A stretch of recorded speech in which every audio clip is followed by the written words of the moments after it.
Welcome to Conversations with Heroes. You know, for me, you have always been a hero. Thank you. I love what you do. And today I want the world to know why I think you're so amazing and why I think you're a hero.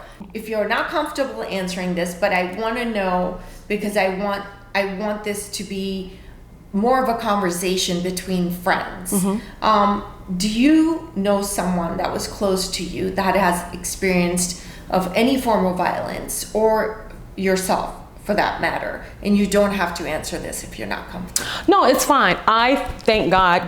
I am so grateful. I have not ever been subjected to that, but I do know people that are very close to me, family members that have. Right. And for the most part, I was having a conversation with a woman a while back, and we were talking about the hidden secrets within families. Mm-hmm. And we were talking about risk factors, and we're talking about things that go, the taboo things that you don't talk about in families. And she said to me, God, where were you when I was going through? Where were you when I was being subjected to what I was being subjected to, too. And nobody saw it, nobody understood, because I didn't know how to verbalize it. Right. But you can see it, and I wish there was somebody like you around when I was going through. And this is a grown woman. Right. This is a grown woman, because a lot of times we know that adults that are in the sex trafficking industry, a lot of times they've been in the industry a long time, and it stems from previous childhood sexual trauma, physical trauma, or whatever. Of course. And so having conversations with adults who have endured as children and are now as adults still reaming and trying to rebuild their life from that. I come into contact with tons of women and men who have been subjected to physical abuse, sexual abuse, both, mm-hmm. incest, mm-hmm. and surprisingly, I knew them. But before I started doing what I was doing, I had no idea. Right. I had no idea. Right. And then once I started learning, my language started to change. And then once my language started to change, our conversation started to change. And I started saying key words. And then they started feeling safe. Right. To disclose, because I was speaking a language nobody had ever spoken to them before. Exactly. So many people are unaware of the prevalence of human trafficking. Can you explain to our viewers, an average person, what is human trafficking? So human trafficking is an umbrella. And there are so many different things that fall under human trafficking. It's not one thing. Right. And it doesn't look like one thing. Right. There's no profile for a trafficking victim. There's no profile for a trafficker, right. So human trafficking is about two things, and I teach this all the time. It's about profit and it's about exploitation. Mm-hmm. Those are the key things that it's about, profit and exploitation. Yep. So human trafficking is the buying and selling of people, a person, for the sole purpose of profiting off of that person through exploitation, whether it be by force, fraud, or coercion. Mm-hmm. And those three elements, force, fraud, or coercion, do not have to be in your face present. Mm-hmm. Those coercion can be an action. Mm-hmm. Force can be an action. Right. Fraud can be an action. Right. And people don't understand. They don't understand that because they're looking for one thing. And if you're looking for something, mm-hmm. and if it doesn't look the way you think it should look, mm-hmm. then you're gonna miss it and you're gonna dismiss it and assume that's not what it is. Right. Can you make a distinction for our viewers between domestic violence and human trafficking? Okay, so there are some instances where they do cross over. Mm-hmm. So when you're talking about domestic violence, you're talking about intimate partner, because you have domestic violence, and very newly on the books is now dating violence. Yes. Yes. See, dating violence was not on the books years and years ago. It was just domestic. And it's about time. It's about time. Yes. And so with dating violence and with the statute of dating violence, it's extremely specific, because when you start talking about dating violence, you start talking about how a person has to be in a consistent, intimate relationship with a person for 6 months or more, and it has to be ongoing and all of this, and residing together. And so when you're talking about domestic violence, dating violence, and human trafficking, they can cross over, because you can have husbands that traffic their wives. What about the Romeo pimps? And the Romeo pimps, and that's where the dating violence comes into place, and that's where it's missed. Okay, so tell us, how do the traffickers get their victims, and how do they manipulate and control their minds? There's no one set way. Okay. It depends on who the victim is, because what happens is you have young girls that are trafficked, and they are controlled under gorilla pimp. Right. And then you have girls that are trafficked, and they're under control of a Romeo pimp. Those approaches are totally different, right? Can you make the distinction between the gorilla pimp? We already talked about the Romeo pimp. What's a gorilla pimp for our viewers? The gorilla pimp is someone that I would prefer to deal with at any given day over a Romeo pimp, because with the gorilla pimp, you know what you're getting. Tell us about every time. Okay. So the gorilla pimp is the horrible on top of horrible, the evil on top of evil, and he has no desire to hide who he is. You know from day one, he doesn't give a crap about you. It's about his money. There's punishment for breaking any kind of rule, for getting out of pocket. There is never any confusion about who he is and who you are and what you are to him. That's a gorilla pimp. He's extremely violent. Give our viewers an example of the sorts of punishments that they receive. Okay, so say a girl gets out of pocket, and getting out of pocket is some form, of course, of disrespect or breaking some kind of a rule, right? And so one of the punishments that girls will be subjected to is what we call classroom beatings, right? So understanding, when you're dealing with trafficking and traffickers, nothing is wasted. Mm-hmm. Everything is a teaching moment. Right. There's a lesson in everything, right? Right. So you get out of pocket, right? What'll happen is that, and it's also a way to create divisiveness. So you break a rule, right? He has about 5 girls. You break a rule, right? He's going to call in the girl that did nothing, make all of you watch, and he's gonna beat the hell out of her. Why? Why does he do that? He's setting an example. He's setting an example, and what else is he doing? He's creating divisiveness between the girls. Right. Right? Right. You cannot trust each other, right? Because and don't ever think that you can turn on me or you can betray me, because I'm not gonna punish you. I'm gonna punish the next person, right? So it becomes about what? It becomes about self-preservation, mm-hmm. and it becomes about survival by any means. Right. So if I am in fear that, because he's already shown us what he's capable of, mm-hmm. right? That's a given. Right. I have no reason to doubt that this person is not going to do what he says he's going to do. Right. So he's proven it. Because he's proving that everything is a teaching moment. Nothing is wasted, right? Right. And so what that does is that creates divisiveness among the girls. That creates an extreme level of fear, mm-hmm. among the girls. And it also, in some warped sense, creates a sense of gratefulness to him. You know why? Because if I do what he says, then he's not going to do anything to me. And I know what he's capable of. So if he spares me, guess what? I'm going to be grateful. And what do we do when we're grateful? How do we repay gratefulness? We reciprocate it by doing what? Whatever the person needs us to do, right? And so it's very, very methodical. Right. It's very, and I talk to pimps, and I'm like, you guys are so methodical. You really clearly think outside the box. If you would just get some real jobs, you might be really, really productive citizens. Right. You know what I'm saying? Because they're not idiots. They're sharp.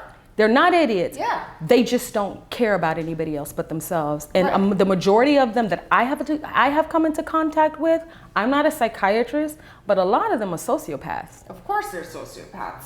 for what they've put through these victims through. Yeah. Tell us an average age of a boy and a girl that are trafficked. So the average age of entry into the sex trafficking industry for either boy or girl is anywhere between 12 to 14, 12 right? to 14. Given their circumstances. Now that's an average. The youngest victim that I came into contact with that I was aware of when I was at the Department of Juvenile Justice was a 9-year-old girl from Puerto Rico. Okay. Who was sold to a gentleman by the mother. We had a 2-year-old girl. That Wow. was the youngest girl that we had with No More Tears. I had 9 was for me. But the average age that we see is 12 to 14. Why is that? Because Johns and traffickers, believe it or not, think alike. The younger the girl, the cleaner she is. She hasn't been out there that long, less likely of me contracting something. Mm-hmm. He is easier to manipulate, mm-hmm. right? They're looking for virgins. They're looking for virgins, right. And I can do whatever I want, however I want to do it, and it's going to be okay. Right. They can't defend themselves. Right, exactly. So, we always talk about victims of human trafficking. Mm-hmm. Has anyone ever looked into why a trafficker chooses this path? No child wants to grow up to sell humans for sex or forced labor. Mm-hmm. What have there been any studies about the lives of traffickers, their childhoods? Where do they come from? Where does this start? Not all are sociopaths. Right. So what has there been any research done on the lives of traffickers? I'm sure there has been research done, Somi, but I'm not an expert on it. But what I can tell you is that there are some cases, like for instance, there was a case in Tampa some years ago where there was a gentleman that was trafficking young girls. And at his hearing, his defense lawyer asked for leniency because his dad was a trafficker and his mom was a prostitute. Right? Right.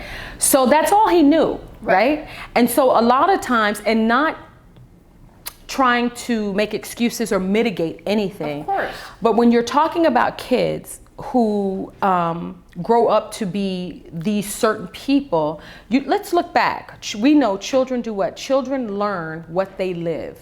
And then they grow up and they live out what they've learned until they're taught something different. Right. If I grow up in an environment where all I see are men disrespecting women, having no value of women, using women as a commodity, and I'm taught that it's okay, until someone teaches me something different, I'm going to think that that's okay, right?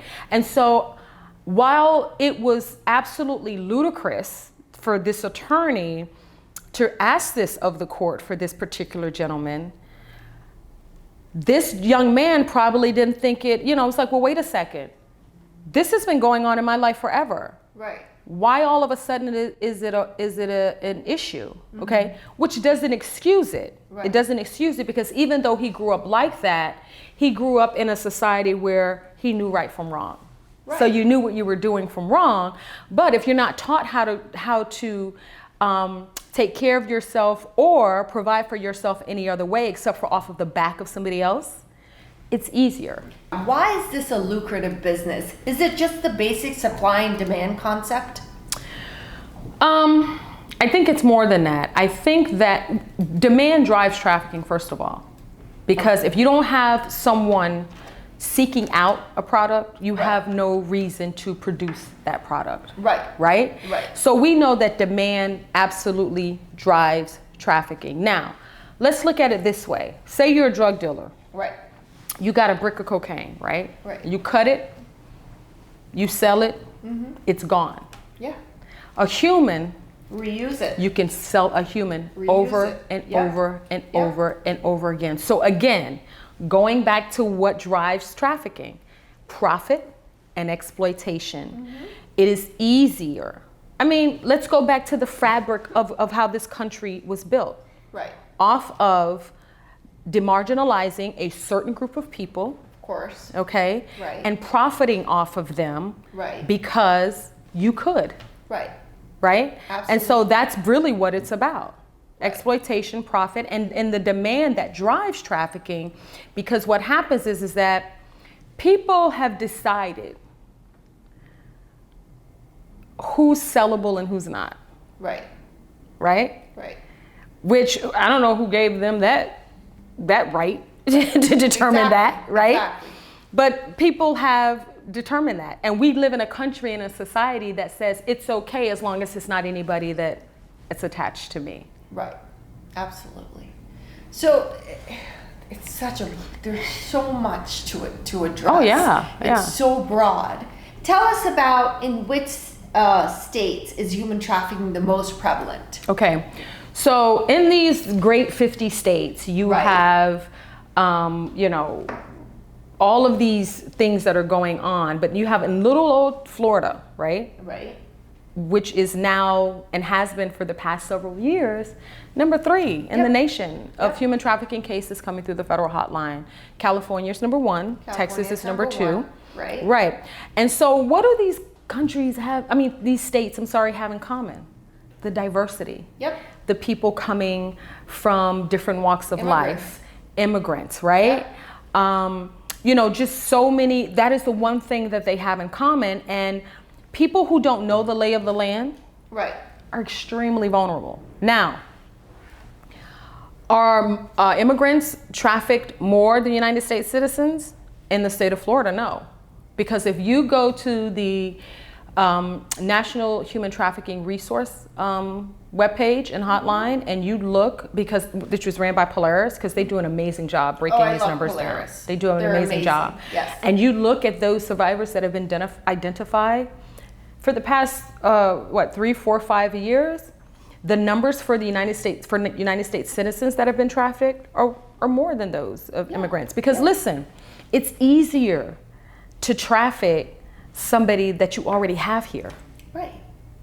Who's being sexually abused at home and runs away. Exactly. Or who's gay and is thrown out of his household. Exactly. Because guess who's looking for him on the streets? The trafficker. Exactly. They're looking for the vulnerable and the broken. And the vulnerable, the broken, the weak, the thrown away. Yep. And those that are seeking something. A pimp said one time that if he's in a mall and he sees a young woman or a group of girls, right? And he would approach them and he would give some off-base compliment. Right. Beautiful eyes, nice outfit or whatever. The young lady that looks him back in the eye, receives that compliment, smiles at him and says thank you, he walks away from her. Right? Right? The young lady that puts her head down, shies away, is extremely uncomfortable with that compliment. That's the one he continues to talk to. Yes. He continues to speak to her. Why? Yes. She's not used to being validated. She's not used to anyone noticing her. She's not used to anyone complimenting her at all. So he knows now, I can sell her a false definition of validation. Absolutely. She's going to be so grateful for me making her feel like nobody has ever made her feel before. Give her love. Yes. Give her attention. His definition of love. Right. His definition of validation. Absolutely. She's going to be so grateful. She's not going to ever want to lose that feeling. And so then what? She's going to do what? Whatever she needs to do to hold on to wants her to Absolutely. Do. All right. So you and I both know, having been in this field for years, that why a victim can't call 911 and can't escape. Mm-hmm. Explain to our viewers why they can't just leave.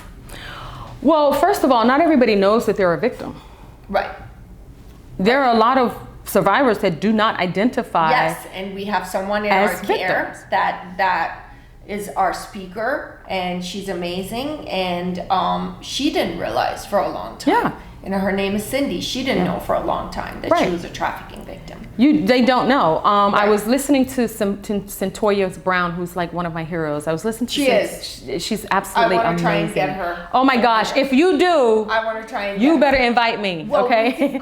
Yes. Yeah, I want to get her. She is my hero, and she was doing an interview very, very recently, and she made the statement that, because she was trafficked for years, and she said that she didn't realize that she had been trafficked until she was in her 20s, and she heard someone talking about human trafficking and describing what human trafficking was. And it dawned, she was like, wait a second. Well, I think that's what happened to me, but I wasn't a human trafficking victim, you know, because she had been told for so many years everything that had happened to her, it had happened to her because it was like somehow her fault. Right. Right? Right. Or it was a choice that she made. And right. then when she's like going back and listening to the manipulative behavior, all of the coercion, the force, the violence, and the threats, and she was realized that she was a trafficking victim. So to answer your question, they do not realize that they're a victim. They don't identify as a victim.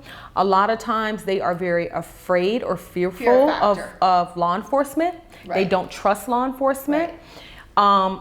Because those are some of the clients. Those are some of the clients, and if you have foreign victims, law enforcement is so corrupt in their countries that when they come here, they don't know the lay of the land. They have no reason to believe that law enforcement is not the same every place. Mm-hmm. And then when you're talking about Black and brown victims, because of the systematic and institutionalized racism that this country is built on, they don't trust government.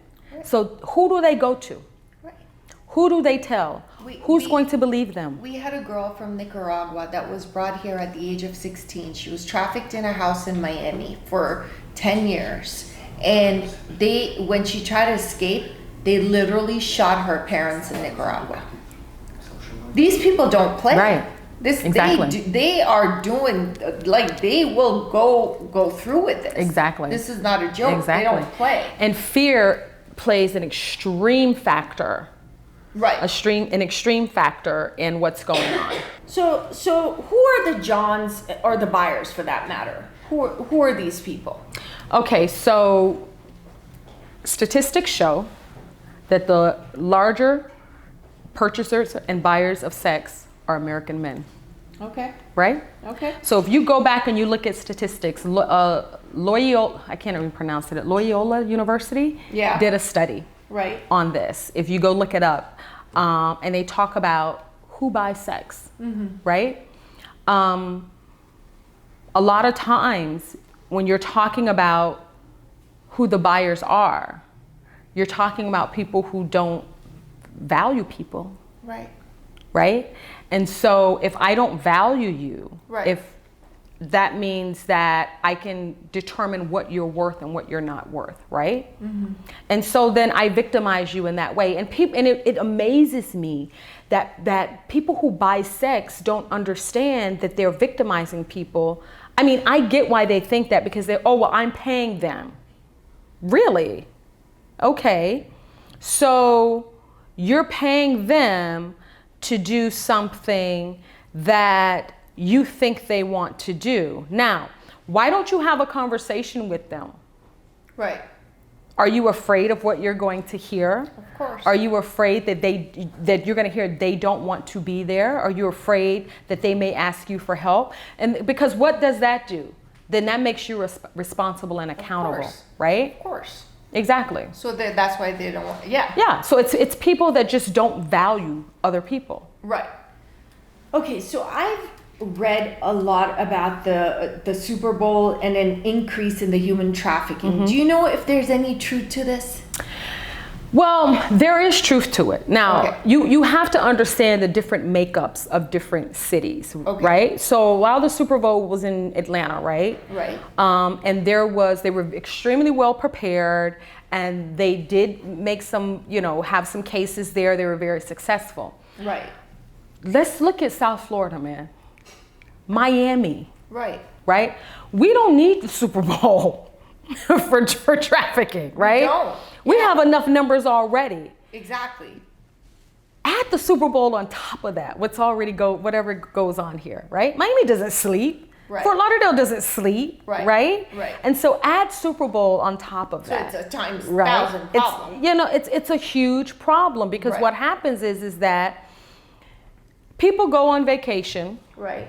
People go away to events and they do things that they wouldn't normally do at home, right? Yeah. Exactly. What happens in Vegas stays What happens in Miami, yeah. What happens in Fort Lauderdale stays there. It's the same thing.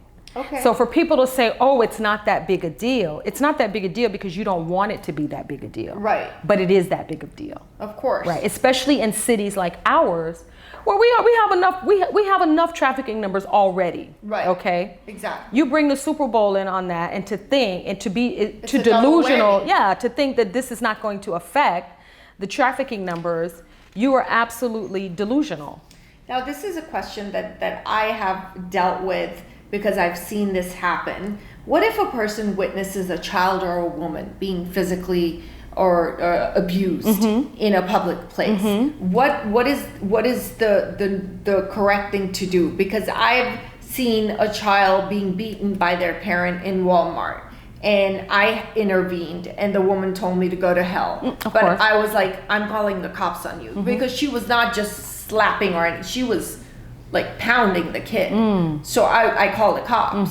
But what should a person do if they see something like this? Yeah, so Domestic violence or a child being abused? yeah, so that's a good question, and I talk a lot about bystander intervention. Yes. Right? Yes. And so when you're talking about bystander intervention, you're talking about when is it appropriate to approach, when is it, as opposed to when is it appropriate to say something. Right. Now that's two different things, right? Okay. So first things first, when I talk about bystander intervention, the first thing I talk about is making sure you're safe, right? Making sure you're safe. Don't put yourself in a position where you can get hit. Your life is going to be in danger, because what good are you going to be to the person that's being victimized if you're knocked out unconscious as well? Of You know course. what I'm saying? Right. And so it depends on the situation. So when you're talking about you seeing a child being abused, you're talking about what you said. You said something. The parent didn't. She said it's none of your business. Right, Stay right. out of it. Okay, great. Then the right thing to do was to call the cops, police, which I right? did, right. So when you're talking about like domestic violence and things like this, one of the things I teach is where you interject with your voice. Hey, what are you doing? Right. Why are you doing that? You address the person that's being abused. Are you okay? Do you want me to call someone? Stop hitting her. Stop hitting him, because women also abuse as well. You know what I'm saying? And so the first intervention is going to be used by way of your voice, right? After you assess the situation, okay? Because if you got this big dude, right, and he's beating on this girl, the first thing you're going to do is you're going to call the cops, you know, and you're going to let that person know, hey, stop it. I see what you're doing. I'm calling the police right now. And you stay engaged that way at a distance, at a distance, but still in eye view, so that when you're on the phone with 911, you can give a complete description of what he has on, how big he is, what the person that's being victimized has on, what you see. And so it really depends on the situation, okay? But in any given situation, the first thing is always to assess your atmosphere, the environment, because your safety is what's priority. And that's what I wanted our viewers to understand, because we get a lot of emails asking, what can we do? Do we intervene? And that's why I wanted to know from you. Now you do this work day in and day out. Of course you get burned out. I know I do. What keeps you going, my friend? You know what? I had to learn, Somi, over the years, because I found myself at some point resenting the survivors, because I was like, God, they need so much. You know what I'm saying? And so what happened is that was my fault, because I had failed to separate myself from the work. You were taking it home. I was and you can separate yourself from the work and not feel guilty about it. And I had to learn that. And it took me a year to learn that. It took me, it took me a good year to learn that. Because I felt guilty, because I was like, God, geez, it's always, they need so much, they're constantly pulling on me. And then I felt bad because I had these feelings, because, oh my God, these people are suffering, and they've suffered, and I have not been through, and they need me, and I have not been through any of it. How dare I feel that way? You know what I'm saying? I had to teach myself I cannot coddle them. I have to make them independent. I cannot hold their hand all the time. I can provide them with all the services. I can take them grocery shopping, take them to a dentist, whatever. But I cannot coddle them, because I want them to be independent. Because why couldn't my mother, my younger brother, and I get out of that house because my father is very, very wealthy, very influential, and no one would take us in. Right. So my goal for No More Tears of Survivors is I need to make you independent. Right. And Absolutely. that's the only way that you will succeed. I talk to survivors all the time, and when I'm training community-based providers, and I talk about the difference between someone surviving and then thriving. Right. It's not the same thing. Right. Surviving is great. You have to survive. You need to survive. It's an amazing thing. It's fantastic. But that's only the beginning. Right. The hard part is the thriving. Of course. Being able to function after the fact, after you've endured, being able to walk in your life despite all of these horrific things that you have experienced. But sometimes, you know, people will rest in victimization if you allow them to. Mm-hmm. And, you know, shame on us if we allow people to do that. I had someone, she needed, you know, she needs to go to the doctor. I'm going to go with her, That's right. of course. And she said to me, well, will you call and make, no. You make the appointment. No, I will not. Yes. I'm not going to do that. Yes. You call, you make the appointment. These are my dates that I'm available to go with you. Right. You schedule the appointment and you let me know. Oh my God, Jumorrow, you'll be fine. You'll be fine. You want to go to the doctor? Yes. Then call and make the appointment and I'll go with you. Because you have to teach them to be confident and do things on their own. Yes. That's our job. Because they can do that, but when your humanity has been stripped away, when any and all authority that you had or thought you had over your life has been stripped away, you don't even realize it that you are consistently asking people permission to exist. Right, exactly. And that is so sad. Right. And it's really hard to get people to stand up. Right.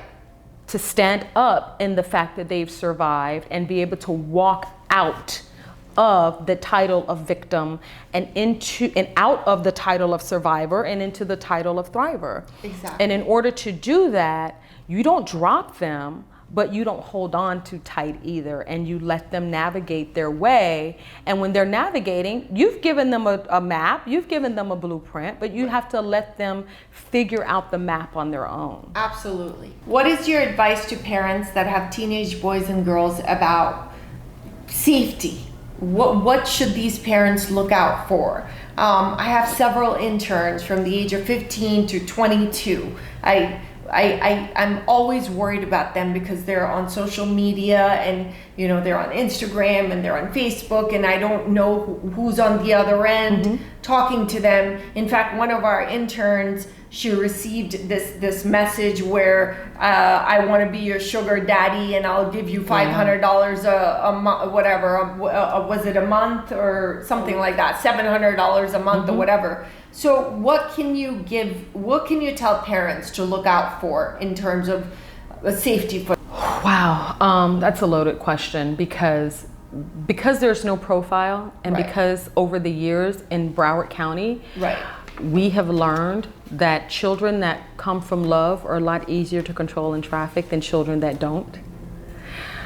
So the numbers in Broward County, the numbers of children that are being trafficked for community children, and community children are children that come from community, they come from parents. The numbers have superseded those numbers of those children that are in foster care or in Right. care that are being trafficked, because children that come from love are a lot easier to control than children that are not. Because if I can hold you hostage by the fact that you're going to be responsible for humiliating your family because I have these photos that you sent me because you thought we were dating and you sent me these photos. Right. You came over, you skipped school, you came over to my house, I put something in your drink, and me and 7 of my homeboys ran a train on you. I videoed it, you don't know about it. But at the time we have this conversation where I need you to do something for me, your response is going to determine whether or not I'm going to need to use this video or not, right? Right. And so when you're talking about parents and safety and things like this, the one thing I tell parents is you need to understand there's a difference between being your child's peer and being your child's parent. Yes.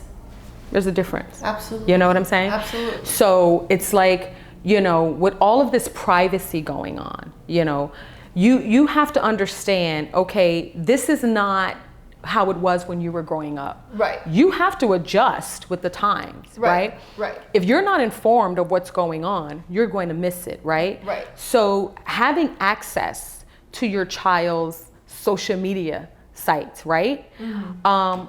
Not giving your children the authority to be an adult before their time. Right. You understand what I'm saying? Absolutely. So I work all the time, right? I have a good job. I work all the time. My kid has everything they need.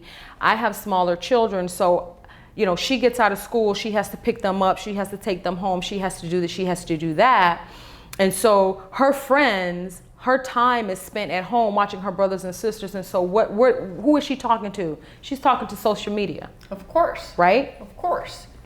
And so that's where the majority of her time is spent. That's the majority of his time, where his time is spent, right? Right. And so what happens is, so I'm going to go in the inbox and I'm going to start having conversations with you. And so then we're going to start talking about your life. Right. And then we're going to start talking about how stressful your life is and how your parents are always working and how you're always stuck with your brothers and sisters. Right. And how you always have to do this and you always have to do that. And then I'm going to tell you know what, that sucks. You know, it sucks that your parents put that much responsibility on you. You're a kid and you should be a kid and you should be having fun. And, you know, how about we meet up? Right. You know what I'm saying? Right. And so there's so many different avenues. You're talking about, you know, validating your kid. So when they get a fake sense or fake definition of validation, they're able to recognize that. Of course. You know what I'm saying? Of course. Having uncomfortable conversations with your children about sex, about healthy and unhealthy relationships. I tell parents all the time, you need to get out of your comfort zone. Just because you're uncomfortable talking about it does not mean your child is not going to be exposed to it. Right. Exactly. You know what I'm saying? Absolutely. So you have to have conversations with your children that your mother and father didn't have with you. Right. Well, guess what? You weren't facing those issues and these things that are trending that these kids are facing now. Right. Even with bullying. You know what I'm saying? You have to have these conversations with your children, and you have to give your children the definition of parent and peer. Right. You have to draw the line. Right. And it's not okay for your child to be mature in certain areas and then immature in other areas that would suit you. Right. Absolutely. If you want them to be a child, you let them be a child. Yeah, absolutely. Because what happens is you start confusing them and the roles get all, you know, confused, and then they start thinking that it's okay for them to do certain things. And they're children. And they're children. And their brains are not fully developed. Right, they right. are children. Right, exactly. Well, this has been unbelievable. Oh, thank you. I can't thank you enough for your time. No. You know, you're my hero. Oh, so amazing. Stop it. You are my hero. And I love you, and I really, really value and cherish our friendship. And thank you so much for being a part of this show. Thank you so much. Thank you for all you do. There has never been a time, ever, since I met you, never been a time that I have called you and you have never told me no. Ever. I have never heard the word no from you, and you are the only provider. I've been doing this going on, over 20 something years. You are the only provider that has never said no to me. Thank you. Every time I call you, it's I can do this, okay, or I have this, and what do you need? Every single time. You don't understand how important that is to someone who is in a position where they literally have someone's life in their hands. Right. And it's so, so, so important. And I thank you for being genuine. I thank you for not doing this for fame, for fashion, or for glory. I thank you for doing it because you have an enormous love for people and humanity. And thank you so much. And you're just a sweetheart. I just love you so much. Thank you for having me. Thank you so much.